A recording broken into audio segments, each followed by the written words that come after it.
He made a good point. It won't be the outright fastest ride that wins today. It's going to be the one who manages that rear tyre towards the back end. Antonio, please tell us your thoughts about Aleix going into this race. With in the electronic side point of view, but also you have to be smooth with the throttle. You have to push to stay on the group, but top 6 race pace, but he's got so much work to do coming from 20th on the grid. And then how much rear tyre will he use up trying to fight his weight issue? Here's your front row then for the 13th round of 2021. With Jorge Lorenzo and Andrea Dovizioso. Jack Miller goes from second, ahead of world championship leader Fabio Quartararo in third. Keith Zarco heads row 4. He's the only rider that's gone for the medium front tyre. He's on that 4th row with Taka Nakagami. Aragon, lights out, and away we go. Good start from the 2 Ducatis. Look at Martin coming through. Marc Marquez is through from the 2nd row. Back to 3rd. Now there's Marc Marquez straight into attack mode, trying to find a way through quickly on the poleman Pecco Bagnaia, who leads. Good start for Aleix Espargaro. He's up to 4th ahead of Quartararo, and then it's Mir. Yeah, that was just the start that Aleix Espargaro wanted. Somebody was out wide there, coming from the inside at turn 7. Quartararo has the inside line though, down to reverse corkscrew though. No, he gets his wipe clear on his return to Aragon here today, I'm afraid. No, he crashed out in Aragon 2 here last year as well, didn't he? So Pecco Bagnaia making the early headway. Did not get the best start. He got beaten up a bit. He's down to 8th ahead of Binder, who's made up 3 places already. Yeah, and losing 3 places already. Mir will be pleased with that. A couple of places made up already. Yeah, 2 guys that needed the start and a good first lap have had exactly what they wanted. Aleix Espargaro, good start as well. He's up into 10th ahead of Bastianini. Oh, that was a bit wide. Martin's gone through on Quartararo as well there through turns. Already now relegated back to 7th under pressure from Pol Espargaro. We've not seen this really at any point in 2021, have we, Fabio Quartararo? Top 4 or 5. It's Bagnaia who leads here, with Marc Marquez tracking him just behind, getting closer and closer. Jack with Marc Marquez further back. Binder's up to 8th ahead of Pol Espargaro on the Red Bull KTM. It was a good first lap for a couple by the top 10. Nakagami's going the wrong way, and so is Johann Zarco. That medium front tyre at the moment not working out for him back in 13th. Jake Dixon unfortunately has crashed out. He'd made a good start. He's gone up a couple of places, but at turn 9 he's lap number 2. And it's Pecco Bagnaia, the pole man, that has the advantage. You know, now wind that Ducati up to top gear. Marquez will struggle. Just have been mentioned a lot over the last 24 hours, are all in the top 5 as Binder now goes through on Quartararo. Then he's down to 8th, but he's wide. Quartararo in a MotoGP battle. Binder's going to give it back to him on the brakes into the first corner. That's going to be tight. That is tight. That's very close. You're out front. Nicola Kawana is hot on the heels of Brad Binder as well. He's expecting a top 10 of himself here today. Miller's got it back down to about half a second. Mir at the moment has not been able to show Aleix Espargaro the front wheel of that Suzuki GSX-R. Too early here. They all know how this race might pan out. The latter stages are crucial. Marquez closes right up on Bagnaia on the brake, hanging on in there in 3rd. On board with Marc Marquez. He crashed here early in the weekend on Friday afternoon. His teammate and your race leader Bagnaia. Quick check up on a few riders further back. Pol Espargaro has dropped down to 12th. Iker Lecuona, possibly even later on tonight, a move to World Superbikes. New adventure beckoning for Iker Lecuona. An outstanding job for him though in 8th spot. Valentino Rossi. Through turns 8 and 9 around the corner named after Marc Marquez. He's in 2nd. Chase. The slender hopes that Johann Zarco had of keeping himself in World Championship contention are disappearing very, very fast indeed. Ducati rider. Of groups forming here. Top 3 or 4 top 6. That's something we've not said at any stage during this season. Yeah, his lap times aren't that bad. I mean, last lap was a 48. Got that soft rear tyre for those sort of last 7 or 8 laps. That'll be the issue. He's coming under attack from Iker Lecuona as well. Number 27, a Tech 3K 10th as well. Alex Rins is closing in on a place inside the top 10. He's moved up 8 places to abuse that soft rear tyre to get through. That was always going to be his problem. Starting 20th, he was going to have to work hard and overstress. Maybe that turns 10 and then turns 16 and 17. The left-hand side of that rear tyre can overheat and get a lot of wheel spin. It's then hard to get the edge grip, and then there's a train forming behind. Marc Marquez is still there and Miller. Aleix Espargaro is still in 4th. Mir, of course, from the opening couple of laps, because nobody really at this stage has wanted to get the head down and push and start making aggressive moves, because if you do, moment, no one really showing their cards just yet. Yeah, game of chess, isn't it, at the moment?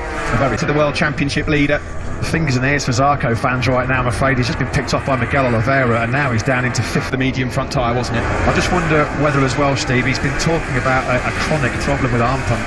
I just wonder whether that's obviously the preferred pick, but he felt he could make it work. But whether it's the front tyre, the arm pump, a combination of the two, it's just not working for Rossi in 19th and 20th. Can you imagine pitching this scenario at the start of the season in Aragon? Maverick Vinales and Valentino. Now then, these two guys out front, are they starting to build a bit of a gap? They are, over Jack Miller in third. He's 6/10 adrift. Quartararo and the two boys out front are starting to make some moves. A 48.1 is a very fast lap indeed from Marc Marquez. Yeah, the man who's charging through, as Steve said, is Lecuona. Fantastic job by him.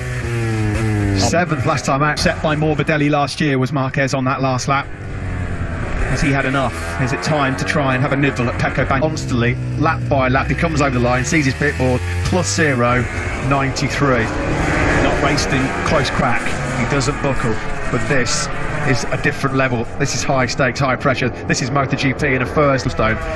Crying shame he's lost a ride in MotoGP next year. Agree. Completely agreed. Look at the time, as ever, not quite. Again, there's just absolutely nothing between their lap times. In fact, on the last lap, Miller and Aleix Espargaro behind them were through turn 3 and 4 up towards turn 5. Find a way past the normally unbreakable Pecco Bagnaia. He's been in this position, Matt, a couple of times before, hasn't he, in his career today? Not at all. He wasn't many people's pick for the race victory. He had big doubts himself about fighting for the podium, and those doubts worse for the World Championship leader. Bastianini's got a second advantage on Nakagami. He's coming under pressure as well now from Alex Rins. He's so quick through there, and Bastianini now pounces on Quartararo as well. So Quartararo's 10th. And Nakagami right the Raro. This is a good opportunity for his championship rivals to Joan Mir's lap time here. Oh, wide, look up ahead, Jack Miller. Where's he off to? He's almost in Alcaniz. Jack Miller's gone from third. Off-track excursion for the Australian. So through with no effort, Aleix Espargaro just running out of track. Jack Miller around that last corner. Whilst we're looking here at Pecco Bagnaia, in the background there you can see the blue blur. Joan Mir is up into third. Seconds behind Marc Marquez, who's only a couple of tenths behind Bagnaia. Oh, there you see. Be just as you can see on the TV, you know how it's playing out. But I've got a feeling, and it might be more to it. Right at the end, if you haven't managed it well, you won't just lose 1 second a lap. You'll lose a lot. So massive drops in the past here in Aragon. I'm going to keep my eye firmly fixed on that gap between Marc Marquez and territory. Yeah, Mir did say yesterday it was always going to be in these hot conditions. It feels like it's the hottest conditions we've had all weekend as well. Nini is that last through, but he's a little bit wide, and Quartararo on the cutbacks trying to get back involved. Nakagami's there to pick up the pieces. Should it go wrong? Was he trying to defend the two men behind him? Good battle this for 9th spot, briefly held by He then has got his eyes on Quartararo now. Well, Nakagami's probably thinking, look in there, let me have a crack at Fabio. You've tried a couple of times, it hasn't happened. Another 4 tenths into Joan Mir in third. Here comes Bastianini again. Oh, that's close, really close. Almost contact. Meanwhile, out front, the gap's just under 2 tenths. Look at that motorcycle. To watch. Jorge Martin's in a spot above it. He's got Iker Lecuona and Brad Binder hungry for 6th place in Tech 3 KTM next year. It's almost like the burden of pressure's been released from Iker Lecuona. He's a transformed rider. Ride performance this. Yeah, he might be on his way to World Superbike, but he's young enough to make another appearance in Moto. Because they're doing each other no favours at all, are they here? Because while they battle and swap paint and rubber, it's just giving Fabio Quartararo victory in his 42nd attempt, and Marc Marquez looking for this record to keep. He's undefeated in the last. Different race. This has been brilliant by these two. Now we're on the lap.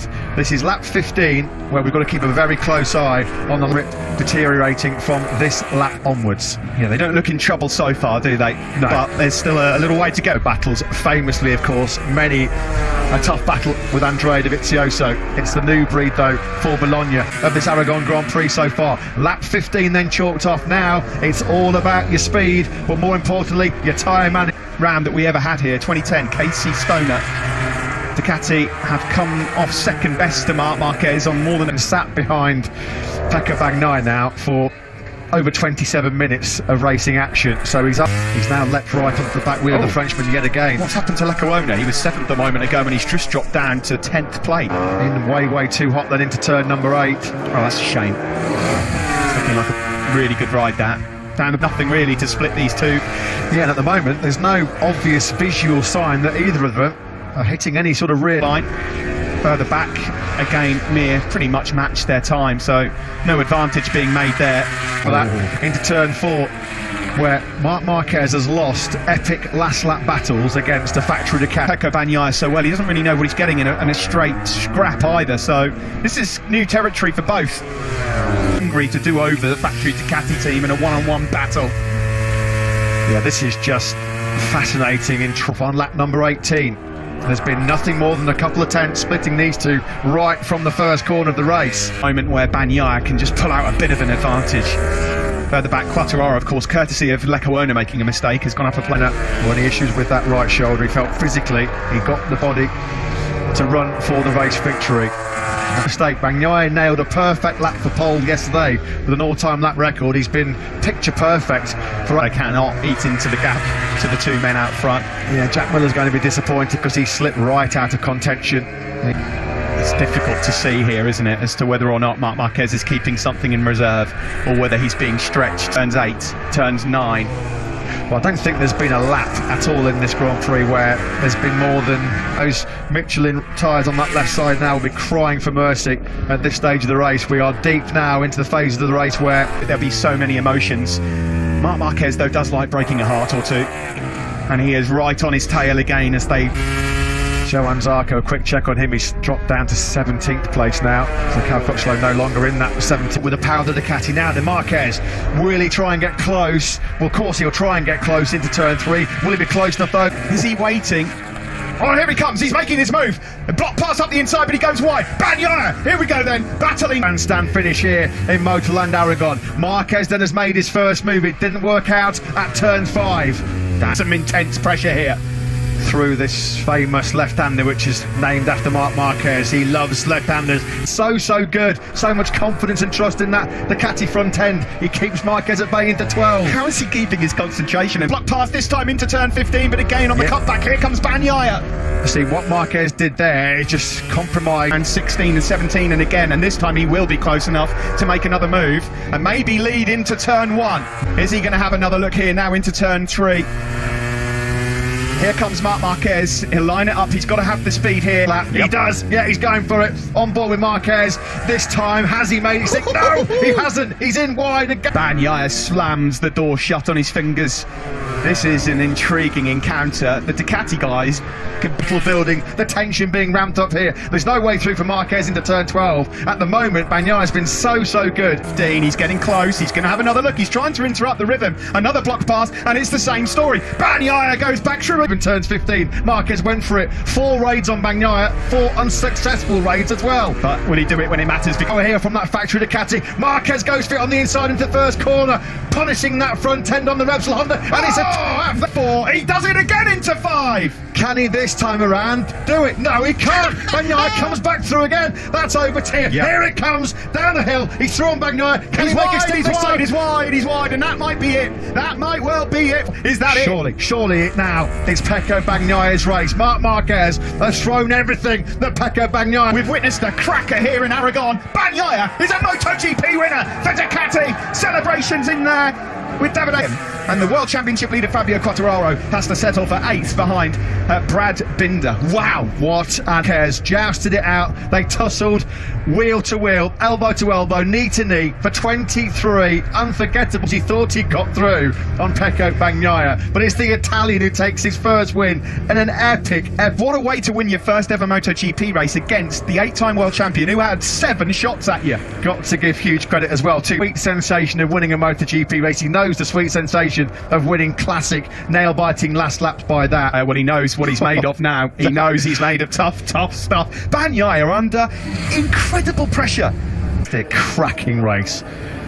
That was absolutely phenomenal. Look, pretty much the same from a helicopter angle. What a time to be going home as well to your home GP in Misano in just 5 days' time. First Ducati win at this track since Casey Stoner in 2010. I think now Italy's first win of the season. Gigi Dall'Igna is completely drained. He's absolutely physically and emotionally exhausted. He just came up short. Let's hear from his crew chief, Santi Hernandez. Santi, love to hear what you think of Mark's efforts in that race. To Bagnaia, he made a very good race, but also Mark, I'm so happy for him because only thank you very much. There is absolutely no shame in finishing second in a race like that, and they know Repsol Honda will know win that home Grand Prix. Good scenes there, great scenes between the two top men in that race. See that one because it was just, as we said, a pleasure to watch. Third place for Joan Mir, a very... Yeah, how do you feel, Sahara-san, about Joan's efforts today? Yes, expected more, but really good race. Yeah, exciting race. Also, a little bit pity for Alex. He also, but I want to congratulate Joan now. Absolutely brilliant rides. The latest Spargaro, fourth again on the factory Aprilia. This man, Enea Bastianini, on Binder was seventh. Quartararo somehow salvaged an eighth place, but he was 16.5 seconds back. A very difficult day. Johann Zarco had another disaster. He was 17th. He only just actually beat Aprilia, haven't they, over the years, those two camps.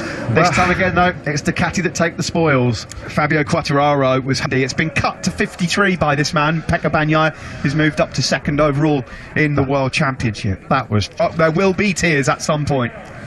Steve, 11 months ago here, the guy could barely stay on the bike. He was absolutely shocking. It was one of them on to the podium for just the second time in his comeback season. Well, Simon Crafar put it perfectly. It was second, but that does not come close to telling you anything like the full story of that incredible 23-lap battle.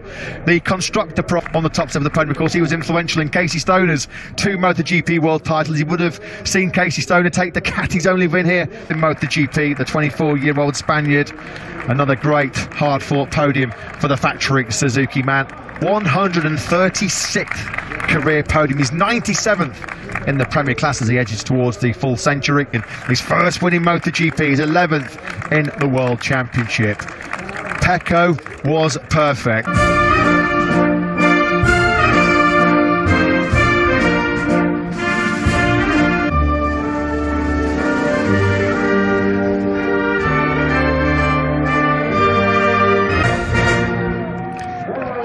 Fantastic scenes. He's had to wait a while for that sound, of course. Last 2 scenes for Jack. He's a top guy, of course. It looked like he might be on for a podium until that error into the last couple of corners will wake yourself up for your home Grand Prix next week. Absolutely incredible. Ducati's 10th winner, joining Capirossi, Bayliss, Stoner, Iannone, Dovizioso.